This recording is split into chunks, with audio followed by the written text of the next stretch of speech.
Welcome everyone back to the third ever episode of the Road Team Podcast, sponsored by no one.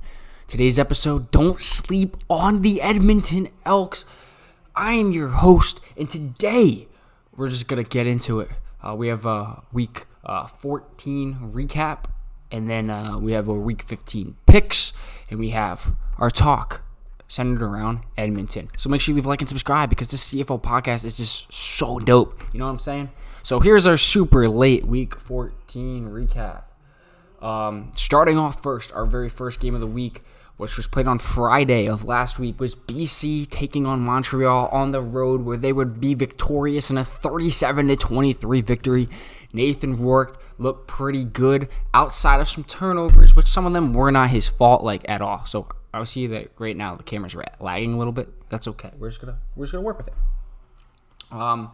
This game was the Williams stand-back game, going against his former team in his former place of work, and he showed up big time, 20 carries, 128 yards, including a big boy 38-yard touchdown run. He had 2 balls for 28 yards in the receiving game as well. All around, very, very good game from Williams stand-back, who I did not have on my fantasy team because I was not thinking properly. It was a stand-back revenge game. Why would you not put him on your fantasy team? This game's going to start off, we're lagging bad, but that's okay. We're going to keep cutting through it. This game started off with a David Mackey 28-yard touchdown on short yardage. He found a hole and just kept on running, and that was pretty impressive. After that, we saw some Alexander Holland's involvement, which he's kind of been absent recently, but big involvement on a drive to make it 10-0. Montreal would kick a couple field goals. Aiden Eberhardt would get involved as he's been getting a lot of targets in the new Nathan Rourke era. He would have a touchdown of his own. Montreal would strike back, though, right before the half, I think as time expired, making it 17-13, as Cody Fajardo would find Cole Speaker, who has 6 receiving touchdowns on the year now.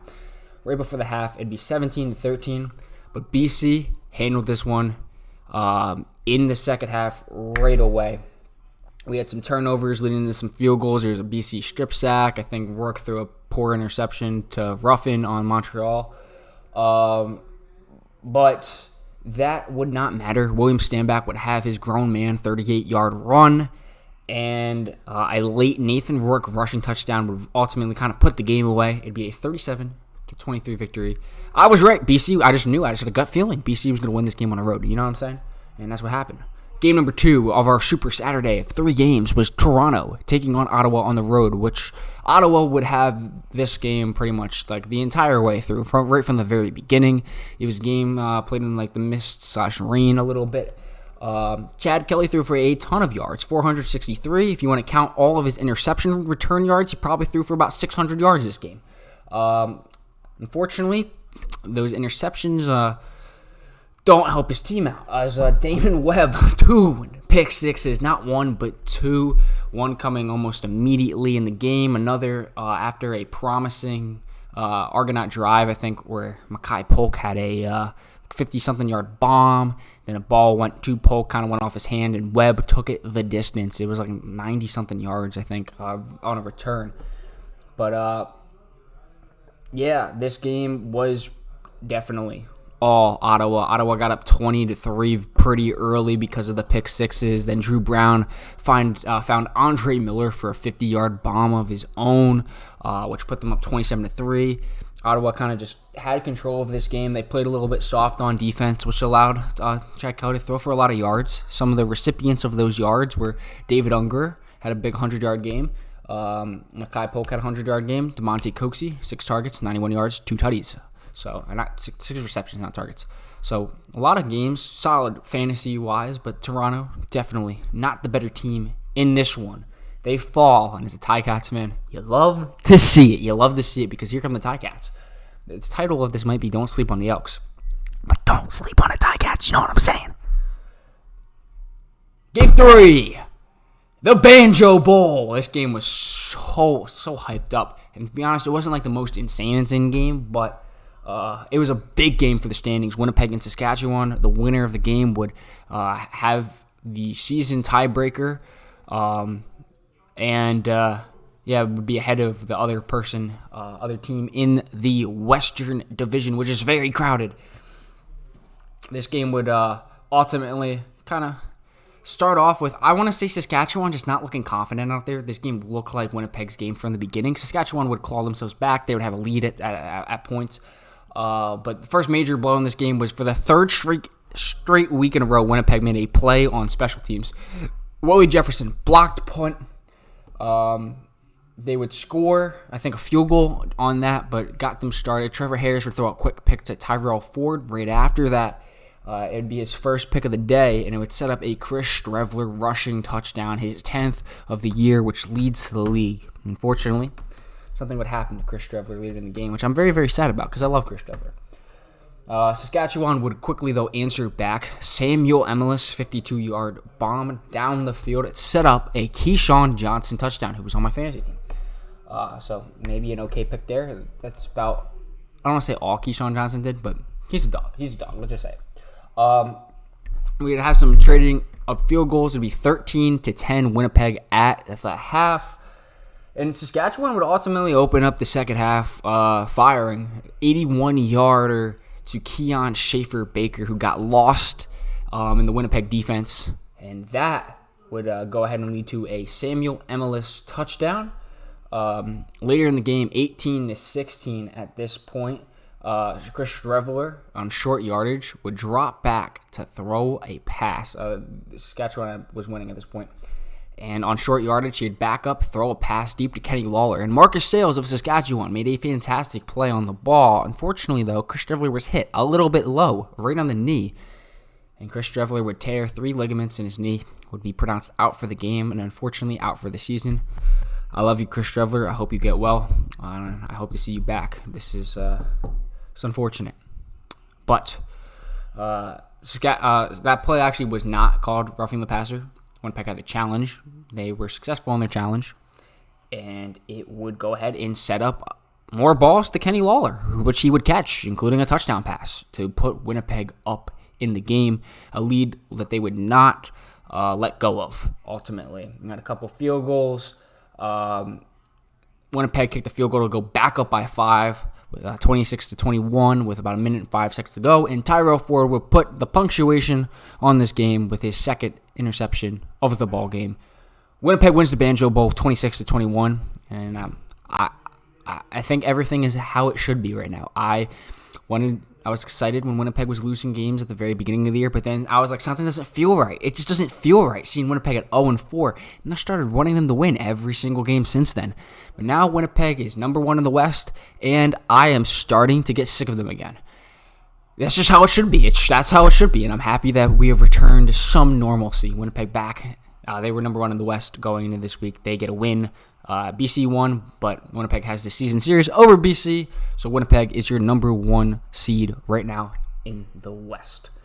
The person who made that hit was Miles Brown, who was in some muddy waters last week because he had hit on Zach Collaros in the Labor Day Classic. So do it with what you will with that information. I don't know. It's unfortunate the way that the hit was on Streveler. I don't think there was any intent, but I'm not gonna say there's intent. We're not gonna go there. No need to. Calgary, Edmonton. This game, I think, if I had to put my mortgage, which I don't have a mortgage yet, but if I had to put my future mortgage on a game, I'd pick Edmonton. This one, and that's how it went. Calgary did have some promising drives. They got Dedrick Mills back, and he played respectably well. He had 65 rushing yards, I think. But it would be Logan Bonner. Right now, we are so lagging, but that's okay. Logan Bonner starting at quarterback. And it wasn't his best performance. He would throw 5 interceptions. I don't know. I just didn't have much confidence in Bonner going in this game, just based off of like the 2 minutes of film we had from last game. Definitely a drop off. Like, I'm not the biggest Jake Mayer fan in terms of I don't think Jake Mayer is a great quarterback, but he's respectable enough to get by. Logan Bonner had an opportunity. He led some promising drives. He found Reggie Begelton a lot. 8 balls, 123 yards. He's the better number 84. You're just going to say that right now. Sorry, Tevin Jones. But a lot of drives just snuffed out by poor decisions to pass the ball and dumb interceptions and just turning the ball over and having to set up for field goals. Edmonton would start this game off with 2 singles because that's just what they do apparently against Calgary. And now this is the second week in a row. We're just gonna get singles. Calgary was up 3-2. Bonner had a chance to put the ball in the end zone, but Lucius Purifoy, dog, would go ahead and intercept him in the end zone. Hergy Mayala would have a 60-yard touchdown not too long after that. And they'd get Tevin Jones involved on an end around into the end zone. He'd only catch one ball for 7 yards. That's why Reggie Bettleton's the better 84. But still finds himself in the end zone. That's his 3rd time in the last 2 weeks. McLeod Bethel-Thompson, right before the half, used his legs to help Edmonton get in field goal range. They kick another field goal. Then another Bonner interception would lead to another field goal. Nick Anderson with the pick, I believe. 23-6 at the half. And that's about all you really need to know. Eugene Lewis had a respectable game. He had a touchdown also in the 4th quarter. Mike Rose of the Calgary Stampeders, big pick 6. At the end of the game, it just did not matter. But the thing that did happen on that pick 6 was McLeod Bethel-Thompson, who's played very, very well since Trey Ford went down and got injured. And Trey Ford's healthy now, but they've been rocking with NBC. He got injured.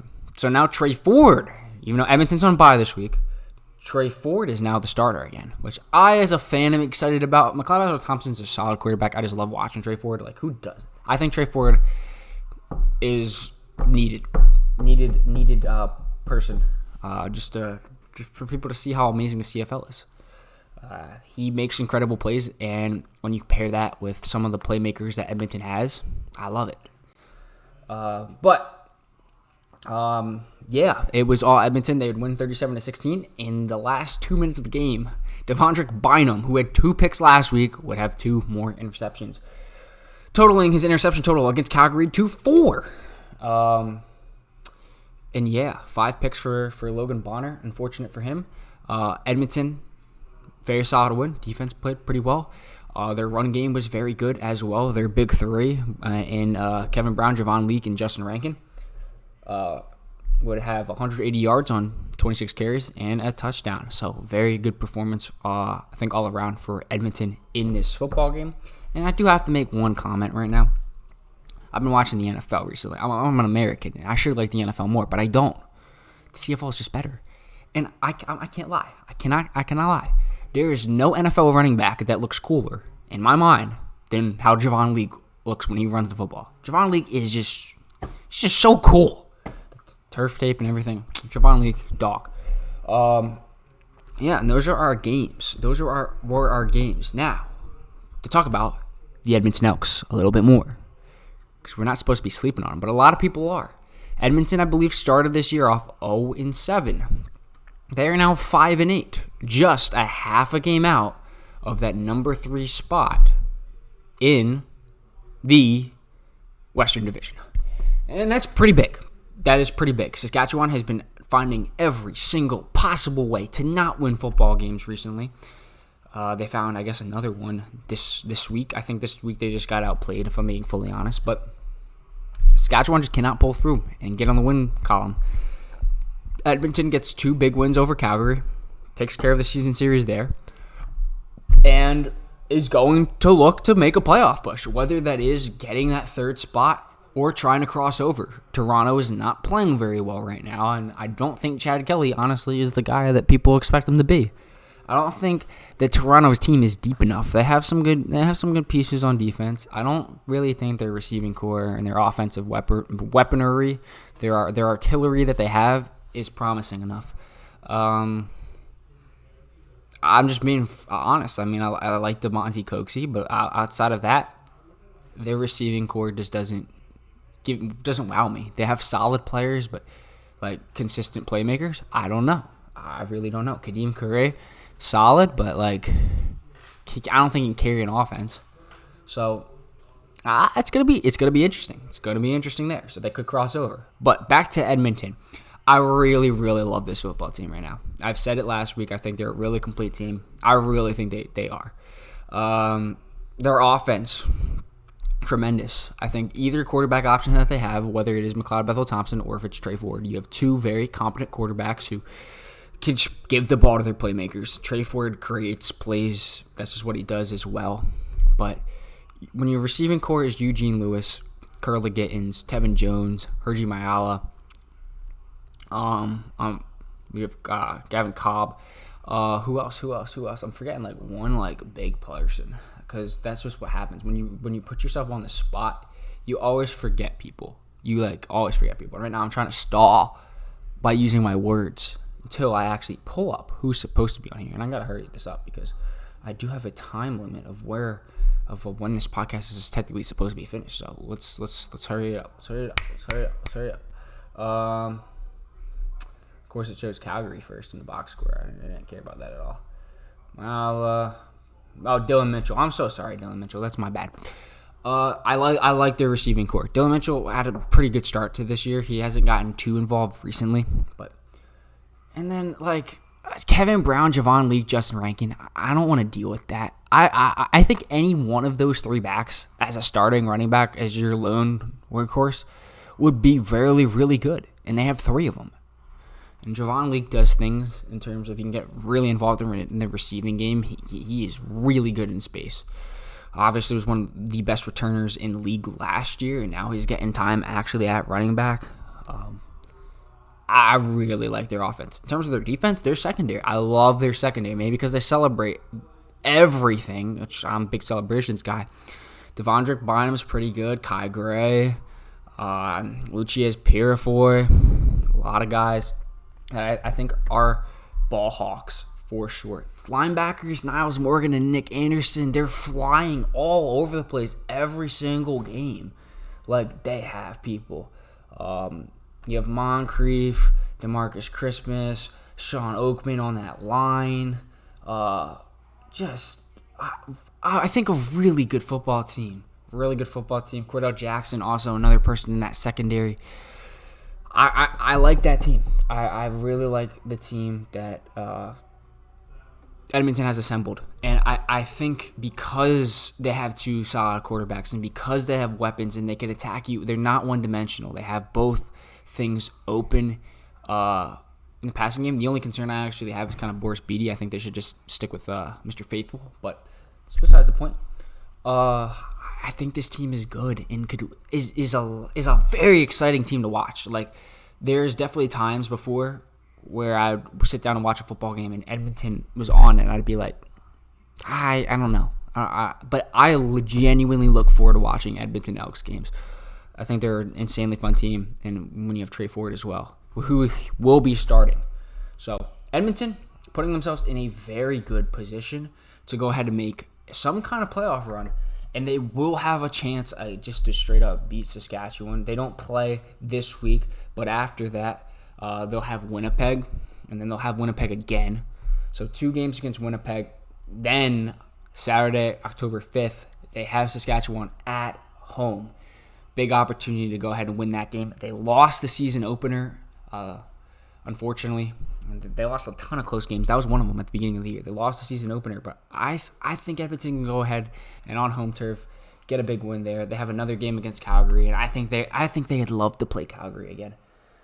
So promising schedule. You gotta face Winnipeg, but as I said last week, Winnipeg won this game. They have a really good defense, but offensively, a lot of question marks over there. A lot of question marks, and I think Edmonton's the better team. I'm not gonna lie. So Edmonton Elks, I see them as a playoff team. I think they're going to be the number 3 seed. They have a shot to be number 2. They just got to keep winning, finding ways to win games, and have Saskatchewan or BC or Winnipeg, one of them, not playing well. I think BC, honestly, is the hottest of those teams. Nathan Work's starting to come into his own, and you have Vernon Adams. You have 2 very solid options at quarterback now. So, yeah. So that's my whole spiel on don't sleep on the Elks. I think they're a playoff team. Now, let's get to our picks for Week 15 coming up. The very first game of the week. Toronto taking on BC on the road. BC at home and BC place. BC, as I said, they're rolling. Toronto doesn't look like a competent football team right now. Back-to-back games in the L column. I don't know actually what they are in their last 4 or 5. Maybe should have done that research beforehand like I did for other things. But BC at home, I think BC is going to keep on rolling. I don't think this Toronto team is good enough. BC It's going to take care of business at home. I wrote in my notes BC by 50. I'll be generous. BC by 45, okay? BC by 45. They're going to win this game.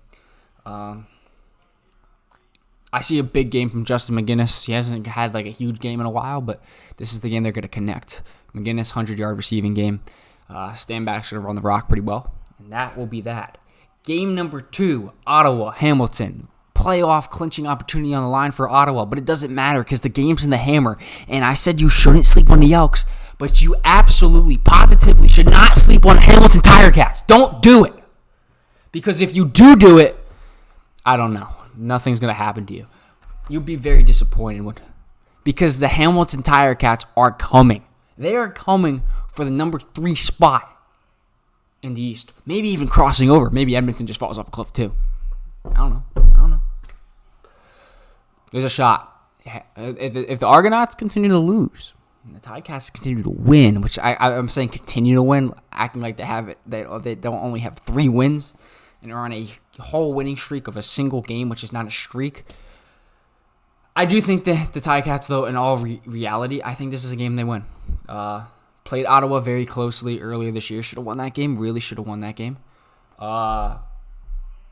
This is the Ticats game. This is the Ticats game. It's in Hamilton. I see Bo Levi Mitchell throwing for a bunch of yards. And Ottawa's defense, like, they have a solid defense. I don't think it's great. It's okay. I think it's going to get lit up. I think it's going to get exposed. I think it got exposed earlier. I'm not talking about last week. But, like, I mean the first time they played. And I know this is a different team. But I think the Ticats defense is really starting to play, defense. And Ottawa doesn't have the weaponry that they had a little bit ago. A lot of injuries over there. You have running back situation. I don't really know. They released Raquel Armstead. I'm going to guess for behavior things because he had very good stats. You had LeBourne come in, who's the starter last week, had a respectable game, scored his first touchdown. And you have Jamal Moreau on the practice roster, who probably will be playing again. I don't know. I didn't look at the depth chart yet. I don't think the depth chart's out, but we'll see there. We will have to see. But I'm going to go with the Ticats. I think the Ticats win this game. I think they're going to put up 30 points on the board, and I think Ottawa's going to put up 20-something. It's Hamilton's game. Game number 3, Montreal-Calgary. This game is over before it even started. I am just going to continue to hate on the Calgary Stampeders. Even though this game's at home, Jake Mayer's going to come back. And Montreal's coming off a loss. That does not matter. Montreal is going to be hungry, even though they're also kind of depleted offensively. Give me an 146-yard rushing game from Walter Fletcher. Montreal wins. I think this is going to be a close game. I think Jake Mayer's going to find something, and I think Calgary's going to play them close. I just have a feeling. No real statistical anything. I think Mayer, he knows his spots on the line. He's got a prove-it game again. Has a chance to play well. I do think he has some options to throw to. I think might see Philpott have a decent game. Beggleton coming off back-to-back 100-yard games. Maybe Marky Michaud gets involved because he's barely been involved. Second game with Didrik Mose back.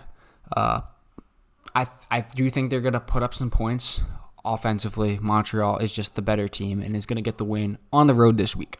So that is going to wrap it up for this week's episode of the Road Team Podcast, sponsored by nobody. Let me know down below because absolutely no one watches this yet. We're just having fun at this point. But let me know down below if you have any thoughts on my ridiculous takes. Don't sleep on the Ticats. And I mean, the title of this video is Don't Sleep on the Elks. So don't sleep on them either because I think they're a good team and they're going to make the playoffs. But don't sleep on the Ticats. Thank you guys for watching. This is the Road Team Podcast on Penguin Pods. Have an excellent morning, evening, afternoon, or whatever.